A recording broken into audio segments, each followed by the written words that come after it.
हरिओम राधेश्याम। सुन्नु न साथी हो, मैले एउटा के भन्न चाहन्छु भने साथीहरूलाई यो 1 वर्ष लगाएपछि वर्षमा वर्ष 2-4 वर्ष वर्षमा वर्ष हुने तरकारीहरू यिनै हुन्। अब हामीले बिस राखेको तरकारी खानु पनि पर्दैन अनि सीमा पारिका खान नि पर्दैन। आफ्नो बारीमा उब्जेको झारपात कागती पनि फलिरहन्छ, 12 मास फल्छ। यसलाई चाहिँ त्यही तत्त्व पुर्याएपछि सबैले लगाएर सबैको स्वास्थ्य निरोगी भइदिए हुन्थ्यो, सबैलाई राम्रो देख्न पाए हुन्थ्यो भन्ने चाहना हुन्छ मलाई त।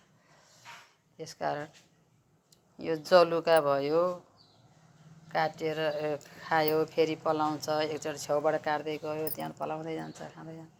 स्वास्थ्यको लागि एकदमै फाइदाजनक यो आइरनहरू बढाउँछ, शक्ति प्रदान हुने चिज हो यो। हरियो अर्ग्यानिक पनि हुन्छ अनि त्यसपछि यो सिस्नो 12 मास हुन्छ होइन। 1 वर्ष लगाएपछि वर्षलाई हुन्छ। यहाँ कागती पनि फलिरहन्छ 12 मास। धेरै टिपिन मैले आज, अब जति चाहिन्छ त्यति खुर्सानी। अब यो कागती उसलाई जलुकालाई निहुरालाई काम लाग्ने चिज भइहाल्यो यो खुर्सानी र कागती। अनि न्युरो, यो न्युरो पनि 12 मास हुन्छ। यसलाई वर्षको एकचोटि मल हालिदिने र बेला बेला यसो अलिअलि झार फालिदिएपछि हुन्छ। हामीले त्यस्तै झारपात खाने गर्छौँ साथी हो। हजुरहरूले पनि आफ्नो स्वास्थ्यको ख्याल गरेर, पहिला त खाइयो, अहिले आफ्नो स्वास्थ्यको ख्याल गरेर अनि सबैले चाहिँ आफ्नो अलिकति चाहिँ एक्सर्साइज पनि हुन्छ बारीमा काम गरेपछि।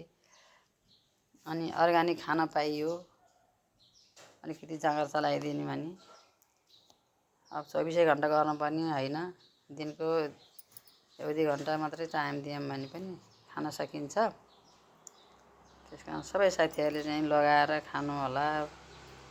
लगाउनु त लगाउनु भएको छ होला धेरैले, त्यही पनि नलगाउनु भएकालाई छ भने लगाएर खानु होला। बजारको तरकारी मिठो त होला तर स्वास्थ्यलाई, जिउरालाई मात्रै हो, स्वास्थ्यलाई चाहिँ फाइदा सबै तरकारी हुँदैनन्। त्यसकारण त्यही भन्न चाहे है त।